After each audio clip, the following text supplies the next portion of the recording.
এরকম শক্তিশালী মিরপুরের রূপনগর দুয়ারিপাড়ায় জাতীয় গৃহায়ণ কর্তৃপক্ষের ৪৭৪টি প্লট দখল করে রেখেছেন স্থানীয় এমপি ইলিয়াস মোল্লা ও তার লোকজন। ৫ বার এ পর্যন্ত অভিযান পরিচালিত হলেও জায়গাটি দখলমুক্ত করা সম্ভব হয়নি ইলিয়াস মোল্লার হস্তক্ষেপে। দুয়ারিপাড়ার ৪৭৪টা প্রকল্প এলাকা আমাদের জাতীয় গৃহায়ণ কর্তৃপক্ষের। সর্বশেষ যেটা আপনি বলছেন, হ্যাঁ, গত 1/11-এর সময় এটা একবার দখলমুক্ত করা হয়েছিল, কিন্তু ওই সময়ও যারা বরাদ্দ প্রাপক তাদেরকে সঠিক সময় বুঝিয়ে দিতে না পারার কারণে, বুঝিয়ে দিতে না দেওয়ার জন্য আবার এটা অবৈধ দখল হয়ে গেছে। ৫ থেকে ১০ লাখ টাকা নিয়ে ভাড়া দিয়ে মাসে কোটি টাকা আয় করছেন ইলিয়াস। অনুসন্ধানে জানা যায় মোবারক হোসেন মেম্বার ও হাজী রজ্জব এই দখলবাজির সঙ্গে জড়িত।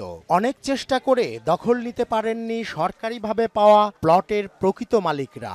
এটা ভাঙার পর আর কি এমপি সাহেবের লোকেরা কি দখল করছে, এটা টাকাটা কালেকশন করে ও এমপির কথা বলে এমপি সাহেব বলছে 2 লাখ টাকা করে দিলে আপনাদেরকে আমরা মানে হাউজিং থেকে বরাদ্দ এনে দেবো, কাগজপত্র আমরা ঠিকঠাক করে দেবো। এমপি লগে স্বয়ং জড়িত আছে, তো এমপির নাম করে নিব না, এমপি ভাগ পায়, এই কারণে এমপির নাম করে টাকা নাই। ইলিয়াস মোল্লার দখলবাজির বিরুদ্ধে মুখ খুলতে সাহস পান না অনেকেই।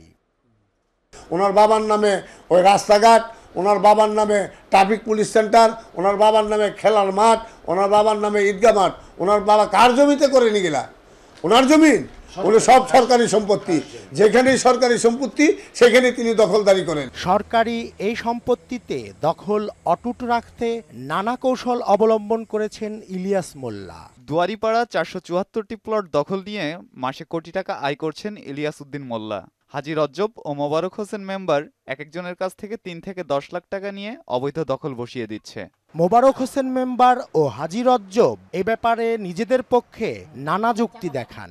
আমার ফ্যামিলির এখানে ২২ থেকে ২৩টা প্লট আছে, আমার ফ্যামিলি আত্মীয় স্বজন। হ্যাঁ, যেমন জাকির দারোগা আছে, বাগনি আছে, মানে বিআই ওই যে আর্মি আছে কিনা। এই ৪৭৪টা প্লট কেউ যদি বলতে পারে ৫৭৪টা প্লটের মধ্যে যে যায় তখন সেখানে প্লট দিচ্ছে, এখানে যায় সেই অবস্থার মধ্যে আপনার গিয়া ওইখানে লোকের গিয়া ৫,০০০, ৭,০০০, ৫ লাখ ৭ লাখ টাকা করে তখন সেইভাবে টাকা পয়সা দিচ্ছে। কোন দখলের সঙ্গে তিনি সম্পৃক্ত নন দাবি করেন এমপি ইলিয়াস মোল্লা। সেটা আমি উচ্ছেদ করেছি ম্যাজিস্ট্রেটের মাধ্যমে। যারা অবৈধভাবে ছিল তারা বৈধভাবে, আমি তাদেরকে বলেছি ওখান থেকে সরে যাওয়ার জন্য। আমি ভালো কাজ করতে যাই, যদি ইলিয়াস মোল্লার বদনাম করে সেই ব্যক্তি কারা, আপনি আমাকে নিয়ে যাবেন সেখানে। এমপি ইলিয়াস মোল্লার অবৈধ আয়ের উৎস দুর্নীতি দমন কমিশন দুদককে খতিয়ে দেখার আহ্বান জানিয়েছেন সাধারণ মানুষ। রেজা খান, মোহনা সংবাদ, ঢাকা।